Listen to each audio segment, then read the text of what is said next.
Frédéric, je vous ai posé une question si vous êtes une personne spirituelle et vous avez une petite médaille contre le mauvais œil, c'est ça? Oui, voilà, le khamsa, on appelle ça. Le khamsa, ça veut dire contre le mauvais œil. C'est ça. Ça joue. Ça joue. Donc vous croyez qu'il y a un monde spirituel, un monde qu'on ne voit pas?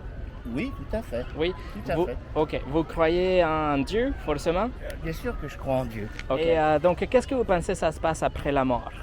Alors là, je connais pas. Vous n'avez pas jamais pensé à ça? Et vous, qu'est-ce que vous en pensez? Je vais vous dire, mais d'abord, par exemple, quand il y a quelqu'un de la famille ou un ami proche qui passe, qui décède, qu'est-ce que vous pensez, où il est allé? J'espère qu'il va dans un endroit qui est mieux qu'il est ici. Parce qu'il y a des endroits où ici, c'est pas le paradis. Hein. Ça dépend.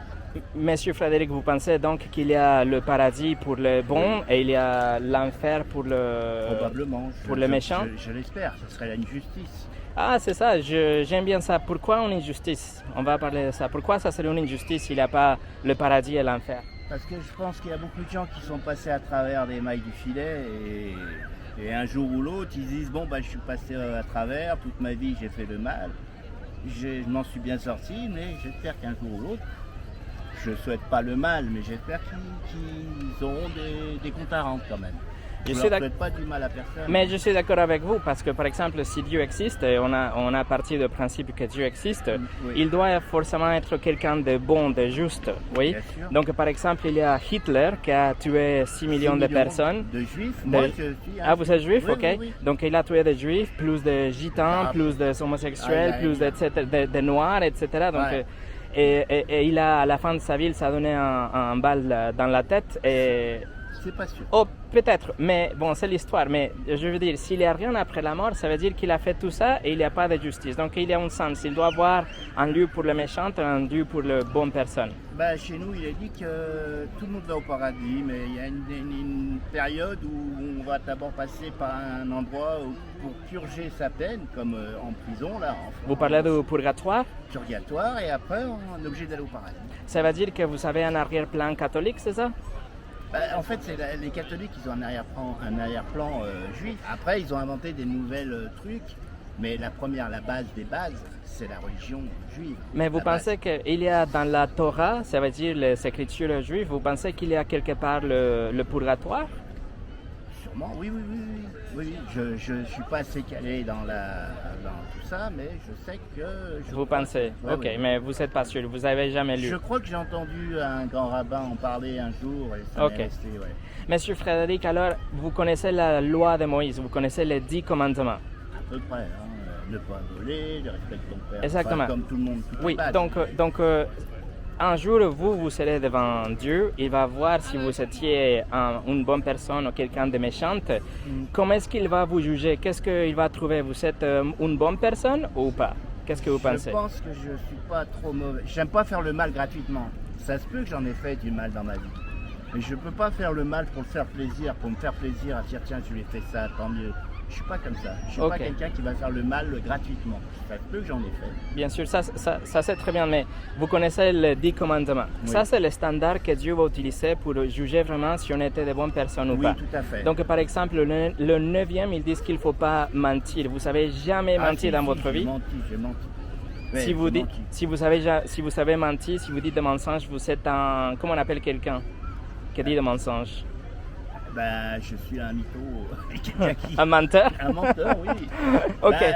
Vous savez que dans la religion, je ne dis pas qu'on a le droit de mentir, mais si mentir, ça peut sauver, ou ça peut aider, ou ça peut éviter, on peut mentir. Mais vous savez aussi mentir, par exemple, vous arrivez tard au travail et vous dites je suis désolé parce que j'ai eu un problème avec la voiture, mais en vérité, vous avez fait la fête la nuit, la veille. Mais donc, si je dis j'ai fait la fête, ils vont dire monsieur. Exactement. Donc vous savez aussi mentir en sens mensonge. Voilà. Ok. Le 6e, par exemple, le 8e, pardon, ils disent qu'il ne faut pas voler. J'ai volé. Vous n'avez jamais volé? Si, j'ai oui. volé. Donc vous êtes un menteur et vous êtes aussi un voleur, c'est ça? Les deux, oui.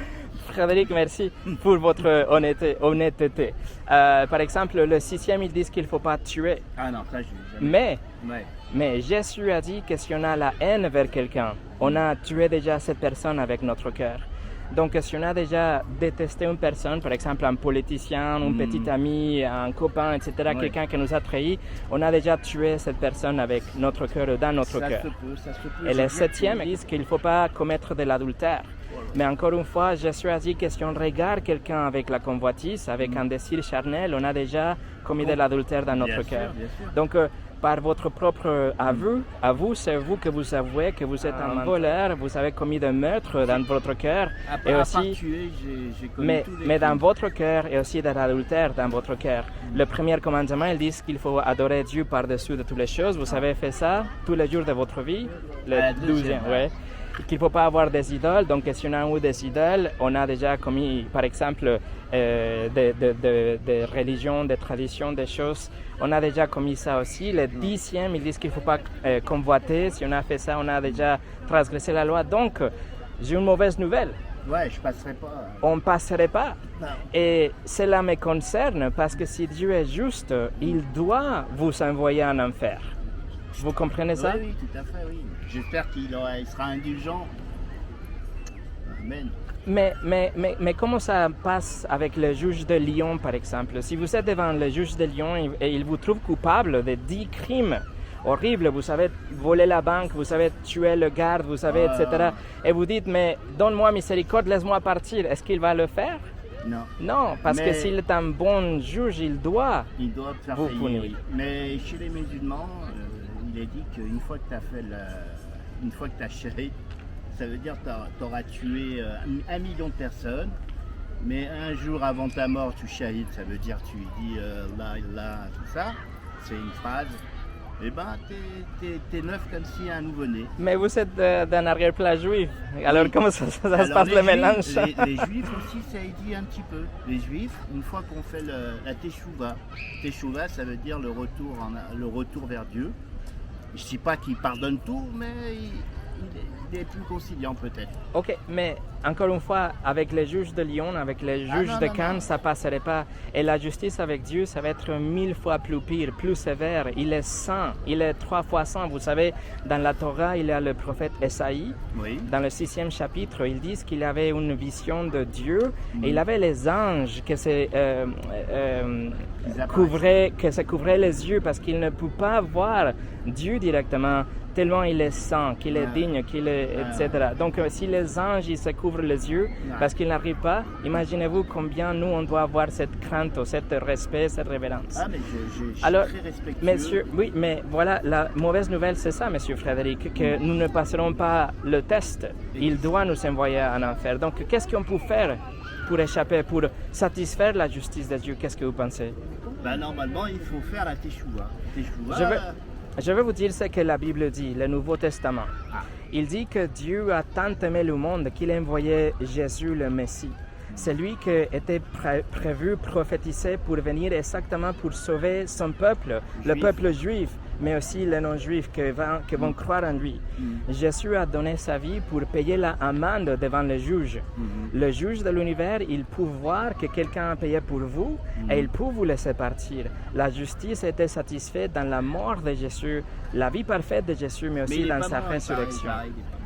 Il est mort, vous savez pourquoi? Parce que c'est ce que le prophète avait prophétisé. Il a dit qu'il était censé mourir pour payer pour vos transgressions, pour vos péchés. Et 3 jours après, comme Jonas, le prophète, il a sorti de la mort, il est revenu dans la vie. Il est mort et après il est revenu. Et si on croit en ça, Dieu qui est juste, il peut vous pardonner, pas parce que vous êtes une bonne personne, mais parce que quelqu'un a payé pour vous, vous voyez. Vous êtes devant le juge de Lyon, encore une fois, il vous trouve coupable, il va vous donner la sentence, prison en vie, ou peut-être la mort. Et dans ce moment-là, cet monsieur que vous ne connaissez pas, Jésus, il se met entre vous et le juge, il dit, moi je paye pour Frédéric. Et il paye les 5 millions d'euros que vous devez payer, imaginez-vous. Ce n'est pas la chose la plus magnifique, la plus gentille que quelqu'un peut faire pour quelqu'un d'autre. Vous êtes d'accord? Bien sûr. Et c'est ce qui s'est passé avec Jésus. Il a donné sa vie pour vous. Il paye l'amende devant le juge de l'univers. Alors qu'est-ce qu'on doit faire nous pour la recevoir? Il ne faut pas aller dans une église, il ne faut pas donner de l'argent, il ne faut pas changer de religion. Je suis d'accord avec vous, mais je vais vous dire quelque chose. Okay. Tu n'adoreras pas les pierres taillées, tout ça. Ça, c'est le 12e commandement, oui. Alors, dans les églises, il y a quoi? vous savez que les Juifs n'ont pas le droit de rentrer dans une église Mhm. parce qu'il y a des idoles. Je C'est suis des- d'accord avec vous. et c'est péché. Je suis d'accord. Ça, c'est l'idolâtrie. Mais Dieu a dit que nous pouvons avoir accès à lui directement à travers le Messie, le Seigneur Jésus-Christ. Mais ce qu'il faut faire, je vais juste finir avec ça. Ce qu'il faut faire, c'est deux choses. Il faut se repentir, numéro un. Vous savez c'est quoi la repentance? Ça veut dire j'arrête mes bêtises et je refais plus mes bêtises. Exactement. Ça veut dire vous marchez de ce côté-là et la repentance, ça veut dire en 180 degrés, vous allez vous détourner de l'autre côté, vous allez partir de l'autre côté. Votre conscience vous dit que par exemple le volet est mauvais, la pornographie est mauvaise, les drogues sont mauvaises, le mensonge est mauvais, l'adultère, etc. Votre conscience vous le dit. Il faut se repentir de toutes ces choses. Et la deuxième chose, il faut placer votre confiance en Jésus, en Jésus-Christ. Parce que c'est lui qui a donné sa vie pour vous. Oui, d'accord, mais nous on ne reconnaît pas Jésus en tant que Messie. On ne reconnaît pas. Je Parce sais. Pourquoi? Parce que Jésus, enfin je respecte tout le monde, je respecte. Mais Jésus, il faisait des miracles le jour du Shabbat. Et chez nous, c'est interdit de faire quoi que ce soit le Shabbat. Alors, lui a transgressé les Shabbats, c'est pour ça qu'il a été Oui, chassé, crucifié, etc. C'est pas lui, c'est pas les Juifs qui l'ont crucifié, hein, c'est les Romains. Je sais, mais vous savez, il y a justement dans le Nouveau Testament, il y a ces passages où Jésus cite de l'Ancien Testament, il donne l'exemple du roi David. Le roi David, dans un jour, une journée qu'il avait trop de faim avec ses soldats, ils sont arrivés dans un temple et ils ont demandé au prêtre de lui donner du pain. Et le prêtre, pour avoir miséricorde de David, il a pris le pain de la présence que s'appelle. C'était le pain qu'il ne fallait pas toucher. Mais il a donné à David, justement pour pouvoir satisfaire le besoin du roi. Et Jésus a dit que le Shabbat n'était pas donné pour les hommes, mais c'était donné par Dieu pour qu'on puisse faire des choses qui honorent à Dieu. Donc oui, les Juifs, ils sont accusés Jésus d'avoir transgressé la loi du Shabbat, mais il a rectifié que ce n'est pas le fait de ne rien faire le Shabbat, mais c'est plutôt d'avoir un cœur qui est droit avec Dieu. Et chez les Juifs, vous placez trop de confiance dans vos œuvres. Vous dites, il ne faut pas faire ça le Shabbat, il ne faut pas manger ça, il ne faut pas, etc. Transgresse le Shabbat. Le problème, c'est qu'à part le Shabbat, M. Frédéric, nous avons 9 autres commandements qu'on a aussi transgressés. Et ce qu'on a besoin... 8, parce que je n'ai jamais tué personne. Hein. Ok, mais comme on a dit, si on a la haine vers quelqu'un, on a déjà tué quelqu'un dans notre cœur. C'est ce que... peut-être de la haine, mais pas jusqu'à souhaiter Voilà, la c'est mort, que hein. Jésus a dit. Donc, si on a la repentance, je vous laisse partir, ne vous inquiétez pas. Non, ça me fait plaisir de parler avec vous. Si- Il n'y a personne qui me parle. Ok, si on a la repentance et si on a la foi, Dieu peut nous pardonner parce que quelqu'un a accompli la loi pour nous. Vous voyez, c'est en vacances, mais la mort, ça peut arriver dans n'importe quel moment. Vous vous souvenez, il y a quelques années à Nice, le 14 juillet, les gens ils ont regardé le feu d'artifice et tout de suite après, tout le monde est parti à l'éternité.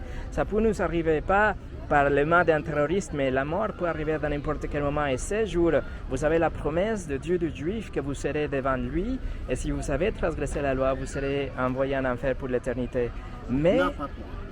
Mais il vous donne l'opportunité de vous repentir et croire en Jésus comme le Messie que vous avez Est-ce que attendu. je peux vous demander une faveur, Bien cher sûr. monsieur? Comment vous appelez-vous? Manuel, Manuel.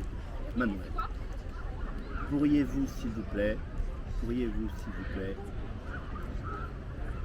intercéder en ma faveur?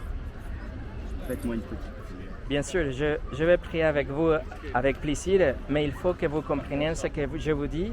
Et soir, quand vous rentrez chez vous, ici à votre appartement, il faut juste avoir cette conversation avec Dieu. Dit, si c'est que Manuel m'a dit, je veux croire en Jésus, je veux me repentir de mes péchés. Je ne peux pas croire en Jésus. Je suis désolé, Manuel, parce que si je croyais en Jésus, je transgressais toutes mes origines. Mais je peux pas. je Parce que comprends. Il y a 6 millions de Juifs qui sont morts parce qu'ils ont dit, et ces 6 millions de Juifs, ils ont tué Jésus. Je comprends ce que vous dites. Je vous invite juste à considérer ça. Ah, je considère. Et à moi, ouvrir, j'aime tout le monde. Hein. et à ouvrir votre Torah, surtout Esaïe 53. Regardez Esaïe chapitre 53 et pensez-y à qui il parle.